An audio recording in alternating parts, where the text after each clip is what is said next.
അപ്പം ആ സമയത്താണ് ഈ നമ്മുടെ മുഖ്യമന്ത്രിയുടെ ഫണ്ടിൻ്റെയും മറ്റേ അഖിൽ മാരാറിൻ്റെ ഇഷ്യൂവും അതും ഇതൊക്കെ നടക്കണത്. അപ്പം നമ്മൾ ഗവൺമെൻറ്റിനെതിരെ പ്രവർത്തിക്കുന്നത് ഒരിക്കലും ശരിയല്ലല്ലോ, അവരും നമുക്ക് വേണ്ടി നിലകൊള്ളുന്ന ആൾക്കാരല്ലേ. അപ്പം പൊതുവേ കുറച്ച് കൺഫ്യൂഷൻസ് വന്നായിരുന്നു ആൾക്കാരിൽ. കുറേ പേര് നേരിട്ട് കൊടുക്കാനാണ് പറഞ്ഞത്, കുറേ പേര് ഗവൺമെൻറ് ഫണ്ടിൽ കൊടുക്കാൻ പറഞ്ഞു. ആൻഡ് അങ്ങനെ ലാസ്റ്റിൽ ഞങ്ങൾ ഓക്കെ ഇനി ഒരു രീതിയിലും ഒരു ഒപ്പോസിഷൻ വരണ്ട, ആർക്കും ഒരു ബുദ്ധിമുട്ടാണ്, നമ്മളൊരു നല്ല കാര്യം ചെയ്തിട്ട് ലാസ്റ്റ് അത് വേറെ രീതിയിൽ ആൾക്കാരിലേക്ക് ഡിസ്കഷൻ ആവണ്ടെന്ന് വിചാരിച്ച് നമ്മൾ ഗവൺമെൻറ്റിൻ്റെ ഫണ്ടിൽ തന്നെ അത് കൊടുത്തു. ഈ ഒരു കാര്യങ്ങളൊക്കെ ഞങ്ങൾ ഈ ഗെയിമിംഗ് കമ്മ്യൂണിറ്റി വഴി ശരിക്കും പറഞ്ഞു കഴിഞ്ഞാൽ ഇപ്പോൾ ഈ വയനാടിൻ്റെ കാര്യം മാത്രമേ പുറത്തിറങ്ങുള്ളൂ ചേട്ടാ. ഒരുപാട് കാര്യങ്ങൾ ചെയ്തിട്ടുണ്ട് ഞങ്ങൾ ഇതിനു മുമ്പ്, ഒരുപാട് കാര്യങ്ങൾ, ഒരുപാട് പേരുടെ ട്രീറ്റ്മെൻറ്റ്, ഒരുപാട് പേരുടെ കാര്യങ്ങൾ, കുറേ പേര് ആൾക്കാരെ തിരിച്ചു കൊണ്ടുവരാൻ പറ്റിയിട്ടുണ്ട് ജീവിതത്തിലോട്ട്. അത് ഞാൻ പറയുന്നത് എൻ്റെ കാര്യമല്ല കേട്ടോ, ഞങ്ങളുടെ ഒരു ഗ്രൂപ്പ് ഓഫ് കമ്മ്യൂണിറ്റി ഞാൻ റെപ്രസെൻ്റ് ചെയ്ത് സംസാരിക്കുകയാണ്. കുറേ സ്ട്രീമേഴ്സ് ഉണ്ട്, ഒരുപാട് പേര് ഒരുപാട് നല്ല കാര്യങ്ങൾ ചെയ്തിട്ടുണ്ട്. പക്ഷേ മെയിൻ ഒരു കാര്യം എന്ന് പറഞ്ഞു കഴിഞ്ഞാൽ ഇപ്പം ഈ ഇൻഫ്ലുവൻസേഴ്സ് അവാർഡ് വരുമ്പോൾ പോലും നമ്മളെ ഇതുവരെ പരിഗണിച്ചിട്ടില്ല. അല്ലെങ്കിൽ ഈ പറയണത് പോലെ ഗെയിമിംഗ് കാറ്റഗറി, ഗെയിമിംഗ് ക്രിയേറ്റർ എന്നുള്ള രീതിയിൽ എൻ്റെ നാട്ടിൽ നിന്ന് ഇതുവരെ എനിക്കൊരു ഇത് കിട്ടിയിട്ടില്ല, ഒരു അവാർഡ് കിട്ടിയില്ല. എനിക്ക് കിട്ടിയത് ഓൾ ഇന്ത്യ ലെവലിലാണ്. എനിക്ക് ഓൾ ഇന്ത്യ ലെവലിൽ ഒരു അവാർഡ് കിട്ടിയിട്ടുണ്ട് 2023 ബെസ്റ്റ് റൈസിംഗ് കോണ്ടന്റ് ക്രിയേറ്റർ എന്ന് പറഞ്ഞിട്ട് ഓൾ ഇന്ത്യ ലെവലിൽ ഒരു അവാർഡ് എനിക്ക് കിട്ടിയിട്ടുണ്ട്. പക്ഷെ നമ്മുടെ നാട്ടിൽ ഒരു പരിപാടിക്ക് പോലും നമ്മളെ വിളിക്കാറില്ല. അല്ലെങ്കിൽ നമ്മളെന്നല്ല, ലൈക്ക് എന്നെക്കാളും സബ് കൂടിയ ഒരുപാട് ക്രിയേറ്റേഴ്സ് ഉണ്ട്. 1 മില്യൺ, കാസ്ട്രോ, അങ്ങനെ കുറേ പേര് ഇഷ്ടം പോലെ ഉണ്ട് ആൾക്കാർ. ഇങ്ങനത്തെ കുറേ കാര്യങ്ങളിൽ ഗെയിമേഴ്സിനെ ഉൾപ്പെടുന്നില്ല. പക്ഷേ ഈ കമ്മ്യൂണിറ്റിയുടെ സ്ട്രെങ്ത് ഞങ്ങൾ ശരിക്കും ഈ ഒരു വയനാട് ഇൻസിഡൻറ്റിൽ പ്രൂവ് ചെയ്തതാണ്. ഞങ്ങളെ കൊണ്ട് ഈ 3 മണിക്കൂറിൽ എന്ത് ചെയ്യാൻ പറ്റും ചേട്ടാ. ശരിക്കും പറഞ്ഞാൽ ഈ 3 മണിക്കൂറിൽ ഇങ്ങനത്തെ ഒരു ഫണ്ട് റൈസ് എന്ന് പറഞ്ഞാൽ എനിക്ക് എൻ്റെ സൈഡിൽ നിന്ന് പറയുകയാണെങ്കിൽ അതൊരു വലിയ കാര്യമാണ്. അല്ല, ഇത് നിങ്ങൾ അക്കൗണ്ട് ഇട്ട് കൊടുക്കുകയാണ്, സിഎമ്മിനെ നേരിട്ട് പോയി കണ്ട് ടി വി എന്ന് പറയുന്ന എൻ്റെ ഒരു ഗ്രൂപ്പുണ്ട്. ആ ഗ്രൂപ്പിൽ എൻ്റെ പയ്യന്മാരുടെ അടുത്ത് കൊണ്ട് അവരുടെ അടുത്ത് കൊണ്ടുപോയി കൊടുപ്പിക്കുമായിരുന്നു. സിഎമ്മിന് അപ്പോയിൻമെൻറ്റ് എടുത്തിട്ട് നമ്മൾ കൊണ്ടുപോയി കൊടുക്കുമായിരുന്നു. ഓക്കെ, വളരെ നല്ല കാര്യം.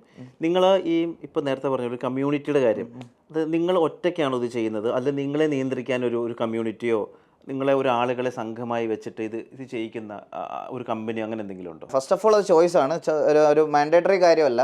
എല്ലാ സ്ട്രീമേഴ്സിനും എല്ലാ കോണ്ടന്റ് ക്രിയേറ്റേഴ്സിനും അതിൽ കയറണം എന്നൊന്നുമില്ല. ഓൾ ഇന്ത്യയിൽ ഇഷ്ടംപോലെ ഓർഗനൈസേഷൻസ് ഉണ്ട്, gaming organisations. Keralam originated organisations ഉണ്ട്, മുംബൈ, അങ്ങനെ ഇന്ത്യയിൽ പല സ്ഥലങ്ങളിൽ നിന്നും ഓരോരുത്തർക്കും ഹെഡ് ഓഫീസുള്ള ഓരോ ഓർഗനൈസേഷൻ ഉണ്ട്. കറൻ്റ്ലി ഞാനിപ്പോൾ ഉള്ളത് ഇന്ത്യയിൽ തന്നെ വൺ ഓഫ് ദ ഒരു ടോപ്പ് ഓർഗനൈസേഷനായ ഗോഡൽ എന്ന് പറഞ്ഞിട്ടൊരു ഓർഗനൈസേഷനിലാണ് ഞാനിപ്പോൾ ഉള്ളത്. ഒരു മാസം 2 മാസം മുമ്പ് വരെ എൻ്റെ ഗ്രോത്തിൽ വലിയൊരു ഭാഗമായത് ശരിക്കും പറഞ്ഞു കഴിഞ്ഞാൽ ബ്ലൈൻഡ് ഇ സ്പോർട്സ് എന്ന് പറഞ്ഞിട്ട് ഒരു ഓർഗനൈസേഷൻ ഉണ്ട്. അതിൽ ശരത്തേടൻ എന്ന് പറഞ്ഞാൽ എന്നെ ഇപ്പോൾ ഈഗിൾ ഗെയിമിംഗ് എന്ന് പറയുന്ന ഒരാളുടെ ഐഡൻറ്റിറ്റി ഉണ്ടാക്കിയെടുത്തത് പോലും പുള്ളിയാണ്. അതായത് തന്നെ from the bottom of the like ഹേർട്ടിൽ ഞാൻ പറയുകയാണെങ്കിൽ എനിക്ക് from the initial stage to എന്നെ ഒരു ഐഡൻറ്റിറ്റി ഉണ്ടാക്കിയത് പുള്ളിയാണ്.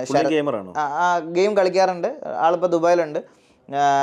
പുള്ളിയാണ് എന്നെ ഇവിടുന്ന് കൊണ്ടുവരുന്നതൊക്കെ. മലയാളിയാണ്.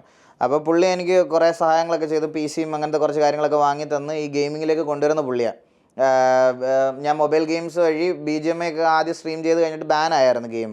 അപ്പോൾ പിന്നെ എനിക്ക് PC ഗെയിംസിലോട്ട് പോകണമായിരുന്നു. അപ്പോൾ ആ സമയത്തൊക്കെ എനിക്ക് PCയും കാര്യങ്ങളൊക്കെ എടുത്ത് തന്നതിൽ ഒരാളാണ് ഈ ശരത്തേട്ടൻ എന്ന് പറയണത്. അങ്ങനെ നന്മമരം എന്ന് പറയണത് ഇപ്പോൾ ആൾക്കാർ കളിയാക്കി പറയണ കാര്യമാണ് ചേട്ടാ അത്. പക്ഷെ പുള്ളി ഒരിക്കലും എനിക്ക് നന്മമരം എന്ന് പറയാൻ പറ്റത്തില്ല. പുള്ളി ശരിക്കും ഒരു കുറേ പേരുടെ ദൈവമായിരുന്നു ആ സമയത്ത്, സത്യം പറഞ്ഞാൽ. അതെന്ന് വെച്ചാൽ ഞങ്ങളുടെയൊക്കെ കണ്ടീഷൻ അത്രയും വേഴ്സ് ആയിരുന്നു. പുള്ളി അറിയപ്പെടുന്ന പേരെന്താ? Blind Joker.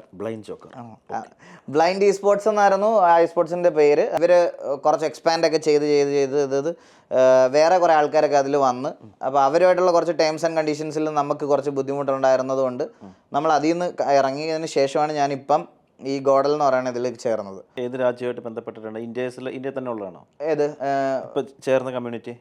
ഇന്ത്യയിൽ തന്നെ ഉള്ള പല ലാംഗ്വേജ് ഉണ്ടല്ലോ. അതിനകത്ത് ഹിന്ദിക്കാരെല്ലാവരും ഉണ്ട്. ഇന്ത്യക്ക് പുറത്തുള്ള വേറെ നാഷണലിസ്റ്റ് ഉണ്ടോ?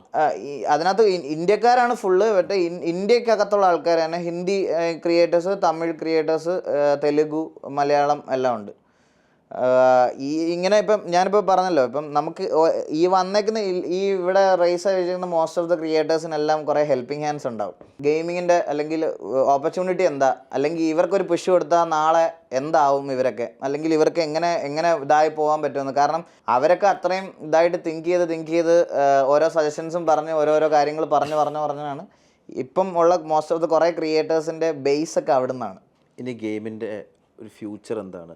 ഇതൊരിക്കലും താഴോട്ട് പോകത്തില്ല, ഇതിനി മുകളിലോട്ടാണ്. നമുക്ക് ഫിലിമിൻ്റെ ത്രെഡുകളൊക്കെ കഴിഞ്ഞ് ശരിക്കും പറഞ്ഞു കഴിഞ്ഞാൽ നമ്മളിപ്പോൾ പറയുകയാണെങ്കിൽ ഇനിയിപ്പോൾ എന്താ പുതിയതായിട്ട് ചെയ്യാനുള്ളത്, ഇനിയിപ്പം നമുക്ക് ആനിമേറ്റഡ് VFX ആ ഒരു ലോകത്തോട്ട് പോകേണ്ടി വരും. നാച്ചുറലി ചെയ്യാൻ പറ്റുന്ന കാര്യങ്ങളൊക്കെ നമ്മൾ ചെയ്ത് കഴിഞ്ഞ് ഇപ്പം ഡബിൾ റോള് അല്ലെങ്കിൽ നായകൻ മരിച്ചു പോയിട്ട് പുതുതായിട്ട് വരുന്നു, ഈ പറയുന്ന റൊമാൻറ്റിക് സോങ്, അങ്ങനത്തെ ഒരു പാറ്റേൺ കഴിഞ്ഞു. ഇനിയിപ്പം ട്വിസ്റ്റുകൾ ചെയ്യാനില്ല, എല്ലാം ചെയ്തു കഴിഞ്ഞു. നമ്മൾ പ്രതീക്ഷിക്കാത്ത എത്രയോ ട്വിസ്റ്റുകളുള്ള സിനിമകളുണ്ട്, എല്ലാം വന്നു കഴിഞ്ഞു. ഇനിയുള്ളതെന്ന് പറഞ്ഞാൽ ഇനിയൊരു ക്രിയേറ്റീവ് അല്ലെങ്കിൽ ഈ പറയണത് പോലെ ഒരു നമ്മൾ എന്താ പറയുക, നമ്മളായിട്ട് എന്തെങ്കിലും പുതിയതായിട്ട് ജനറേറ്റ് ചെയ്ത് ഉണ്ടാക്കണം. അങ്ങനത്തെ ഒരു ലോകത്തോട്ട് പൊയ്ക്കൊണ്ടിരിക്കുകയാണ് ഫിലിം അല്ലെങ്കിൽ അങ്ങനത്തേത്. അങ്ങനെ നോക്കുകയാണെങ്കിൽ ഗെയിംസിനാണ് ഏറ്റവും കൂടുതൽ ഈ പറഞ്ഞതുപോലെ ഇനി അങ്ങോട്ട് ഫ്യൂച്ചറിസ്റ്റിക് ആയിട്ടുള്ള ഗെയിമുകൾ വരാൻ പോകുന്നത്. ഇപ്പം ഈ ബ്ലാക്ക് മീത്ത് വൂക്കോങ്ങിൻ്റെ കാര്യം പറഞ്ഞതുപോലെ 600 കോടിയല്ല, 1000, 2000, 3000 കോടി ബഡ്ജറ്റുകളിലൊക്കെ ഇറങ്ങാൻ പോണ ഗെയിമുകളുണ്ട്. അപ്പം ഇതിൻ്റെ ഫ്യൂച്ചർ ഒബ്വിയസ്ലി മുമ്പോട്ടായിരിക്കും. ഇതൊരിക്കലും താഴോട്ട് പോകത്തില്ല എന്നുള്ളൊരു കാര്യം എന്ന് പറയാനുള്ള കാരണം എന്ന് പറഞ്ഞാൽ, ഈ പണ്ടൊക്കെ പ്ലേ സ്റ്റേഷൻ അല്ലെങ്കിൽ ഈ ഐഫോൺ ഇതൊക്കെ വാങ്ങിക്കുന്ന ആൾക്കാർ വളരെ കുറവാണ് നമ്മുടെ നാട്ടിൽ. പക്ഷെ ഇപ്പം അങ്ങനെയല്ല. ഇപ്പം ഈ നോ കോസ്റ്റ് EMI എല്ലാം ഉള്ളതുകൊണ്ട് സാധാരണക്കാർക്കും ഇതൊക്കെ അഫോർഡ് ചെയ്യാൻ പറ്റുന്ന ഒരു രീതിയിലോട്ട് വന്നു തുടങ്ങി കാര്യങ്ങൾ. അതുകൊണ്ട് എല്ലാവർക്കും ഇപ്പം ഒരു പ്ലേ സ്റ്റേഷൻ മേടിക്കുന്നുണ്ട്. പ്ലേ സ്റ്റേഷൻ ഗിഫ്റ്റ് കൊടുക്കുന്ന ഭാര്യമാരെ നമ്മൾ റീൽസിൽ കാണാറുണ്ട്.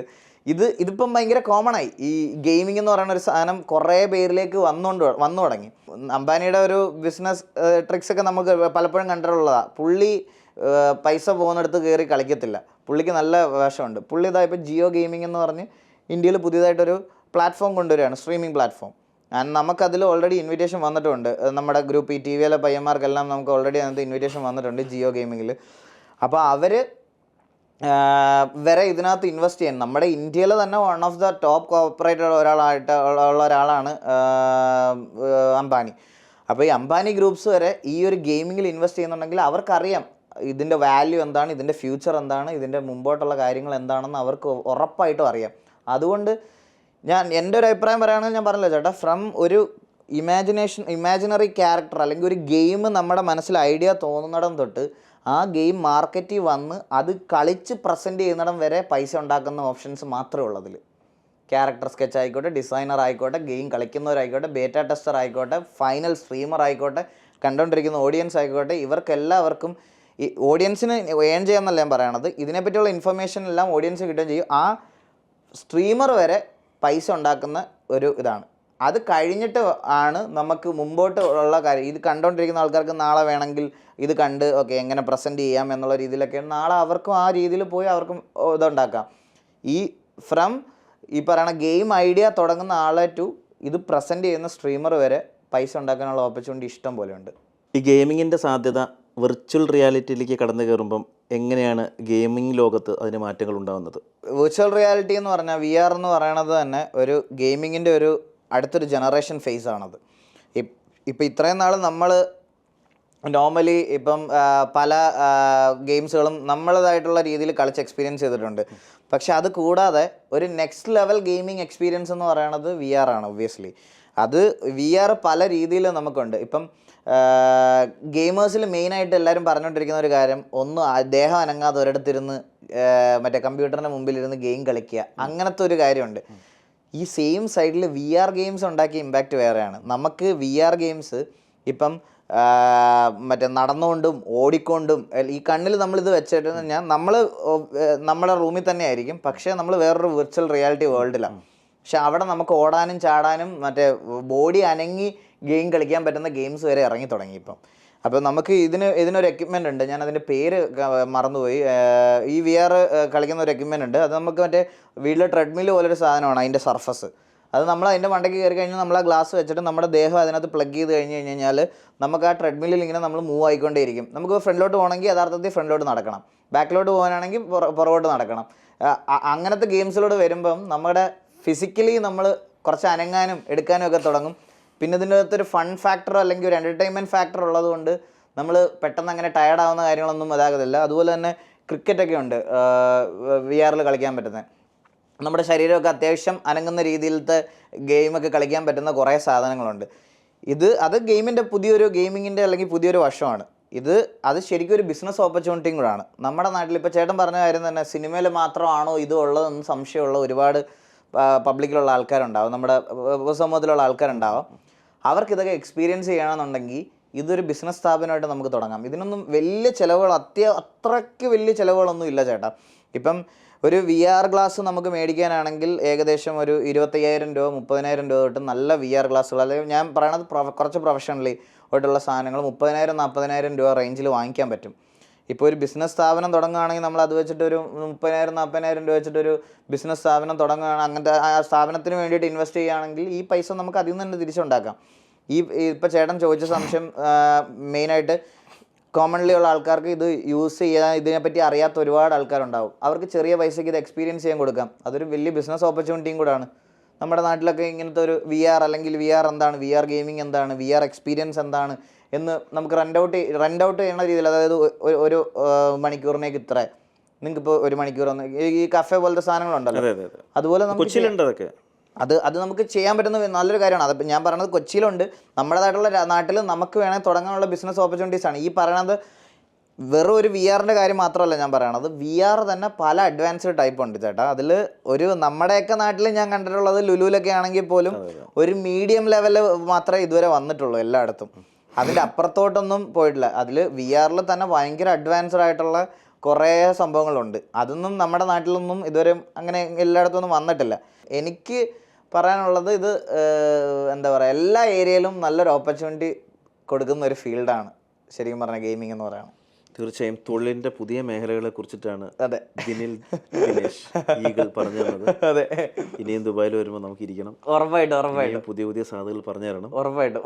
വന്നതിന് നന്ദി. ഓക്കെ, ഒരുപാട് താങ്ക് യു. ഞങ്ങൾ ഗെയിമേഴ്സായിട്ടുള്ള കുറച്ച് ക്രിയേറ്റേഴ്സിനെ അല്ലെങ്കിൽ ഇങ്ങനെ ഒരു ഓപ്പർച്യൂണിറ്റി തന്നതിന് ഭയങ്കര താങ്ക് യു. ഞങ്ങൾക്ക് അങ്ങനെ ഞാൻ പറഞ്ഞല്ലോ, ഞങ്ങളെ കൺസിഡർ ചെയ്യുന്ന ആൾക്കാർ വളരെ കുറവാണ്. അപ്പം അങ്ങനെ ഒരു കൺസിഡറേഷൻ നിങ്ങളുടെ അടുത്ത് നിന്ന് കിട്ടിയതിൽ ഒരുപാട് thank you so much for inviting me.